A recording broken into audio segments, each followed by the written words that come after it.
देखिए, मैनिफेस्टो हर पार्टी का आ रहा है। बात सिर्फ इतनी है निभाने की, कौन अपने वचनों को निभाता है और किस दिशा में निभाता है, किस तरह से निभाता है। सत्ता हस्तांतरित जब होती है तो उसके साथ हस्तांतरण किस चीज़ का होता है? सेना का होता है, पुलिस का होता है, खजाने का होता है, संसाधन का होता है। अब इनका उपयोग किस दिशा में हो रहा है, ये सोचने की बात है। किंतु मैं समझ रहा हूँ कि इस समय जो समाजवादी पार्टी का ये जो वचन पत्र आया है, ये इनके द्वारा पूरा किए जाने वाला नहीं है। मैं एक मांग करूँगा आपके माध्यम से और पूरी जनता से इस बात को कहना चाहूँगा कि अब आप पार्टियों से वचन पत्र के जगह पर आप इनसे शपथ पत्र देने को कहें, एफिडेविट देने को कहें, ताकि जब ये अपनी मांग जो अपनी बात है जब ये न पूरी कर पावें तो कम से कम 191 193 में इनके ऊपर मुकदमा तो हो, 3 साल से लेकर 7 साल की सजा के तो ये हकदार बन जाएं। पूरा तो करेंगे ही नहीं और ऐसे ही बच जाते हैं। हम अदालत में जाने लायक तो जनता बचे नहीं। हमारे तो नेता ने कहा है 90% तो हमने वादे पूरे कर दिए, 10% का मामला है। हमारा तो वैसे ही शपथ पत्र रहता है। हमारे यहाँ मोदी जी बहुत सच्चे आदमी हैं। देखिए, वो झूठ बोलते नहीं, योगी जी भी नहीं झूठ बोलते हैं। हम लोग सब संत लोग हैं, तो हमारे यहाँ तो वैसे ही शपथ पत्र है। जनता हमारे ऊपर विश्वास। उत्तर प्रदेश विधानसभा चुनाव को लेकर भाजपा के बाद समाजवादी पार्टी ने मंगलवार को अपना घोषणा पत्र जारी कर दिया है। सपा मुखिया अखिलेश यादव ने सपा का घोषणा पत्र जारी किया है, जिसका नाम वचन पत्र रखा गया है। इस दौरान अखिलेश यादव ने कहा है कि 2012 में भी हमने घोषणा पत्र जारी किया था। सरकार बनने के बाद कई काम ऐसे भी किए जो घोषणा पत्र में नहीं थे। इस बार सत्य वचन अटूट वादा के नारे के साथ हमने अपना वचन पत्र जारी किया है। वहीं समाजवादी पार्टी के घोषणा पत्र जारी होने के बाद बीजेपी के वरिष्ठ नेता रंजीत बहादुर श्रीवास्तव ने जोरदार हमला किया है। रंजीत श्रीवास्तव ने कहा कि समाजवादी ने जो वचन पत्र जारी किया है इनके द्वारा पूरा किए जाने वाला नहीं है। अखिलेश यादव जी ने कल मैनिफेस्टो जारी किया समाजवादी का, उसको आप किस तरह से देखते हैं, क्योंकि आप वरिष्ठ यहाँ के बीजेपी नेता हैं? देखिए, मैनिफेस्टो हर पार्टी का आ रहा है। बात सिर्फ इतनी है निभाने की, कौन अपने वचनों को निभाता है और किस दिशा में निभाता है, किस तरह से निभाता है। सत्ता हस्तांतरित जब होती है तो उसके साथ हस्तांतरण किस चीज़ का होता है? सेना का होता है, पुलिस का होता है, खजाने का होता है, संसाधन का होता है।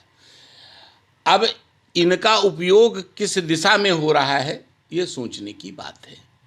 किंतु मैं समझ रहा हूँ कि इस समय जो समाजवादी पार्टी का ये जो वचन पत्र आया है, ये इनके द्वारा पूरा किए जाने वाला नहीं है। मैं एक मांग करूँगा आपके माध्यम से और पूरी जनता से इस बात को कहना चाहूँगा कि अब आप पार्टियों से वचन पत्र के जगह पर आप इनसे शपथ पत्र देने को कहें, एफिडेविट देने को कहें, ताकि जब ये अपनी मांग जो अपनी बात है जब ये न पूरी कर पावें तो कम से कम 191 193 में इनके ऊपर मुकदमा तो हो, 3 साल से लेकर 7 साल की सजा के तो ये हकदार बन जाएं। पूरा तो करेंगे ही नहीं और ऐसे ही बच जाते हैं।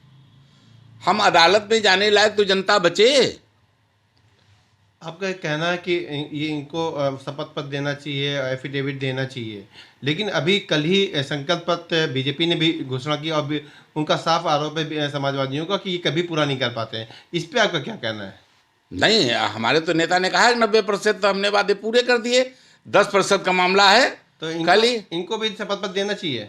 हमारा तो वैसे ही शपथ पत्र रहता है। हमारे यहाँ मोदी जी बहुत सच्चे आदमी हैं। देखिए, वो झूठ बोलते नहीं, योगी जी भी नहीं झूठ बोलते हैं। हम लोग सब संत लोग हैं, तो हमारे यहाँ तो वैसे ही शपथ पत्र है। जनता हमारे ऊपर विश्वास कर रही है। संग्राम सिंह एक बड़ा नाम है बाराबंकी का, वो पार्टी छोड़ के चले गए हैं।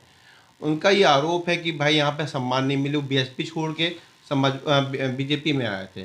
तो कितना फ़र्क पड़ेगा कुर्मी समाज में जो एक अच्छी पकड़ थी, क्या कहेंगे इसके बारे में? देखिए, संग्राम सिंह वर्मा हमारे पारिवारिक हैं। और जब मैं चेयरमैनी का चुनाव लड़ रहा था तो मेरे कहने से ही वो भारतीय जनता पार्टी में आए थे। लेकिन उनका ये एक पक्ष है राजनीति का। दूसरा पक्ष जो है वो सभी जानते हैं, सर्वविदित है कि वो किसी चीज़ के लिए लालायित नहीं रहते हैं। भगवान ने उनको सब कुछ दिया है, ईश्वर ने सब कुछ दिया है।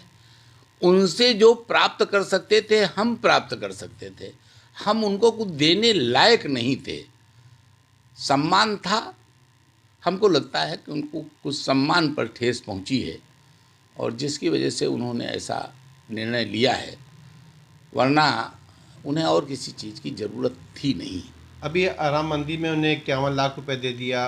अब फिर इसके बाद में उनकी जो लड़की हैं वो कुर्सी विधानसभा से लड़ना चाह रही थी, तो कहीं न कहीं उनको ठेस पहुंचा है, सम्मान में ठेस पहुंचा है।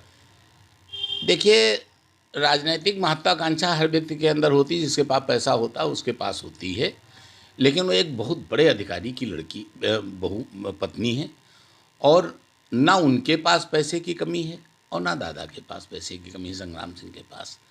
तो जाहिर सी बात है कि वो कोई चुनाव के लिए बहुत लालायित नहीं थे।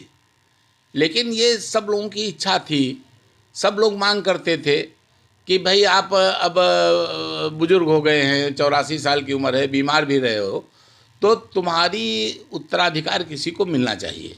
हम लोगों ने भी कहा था कि पिंकी को चुनाव लड़ा दीजिए और ये सम्मान उनको मिल जाना चाहिए।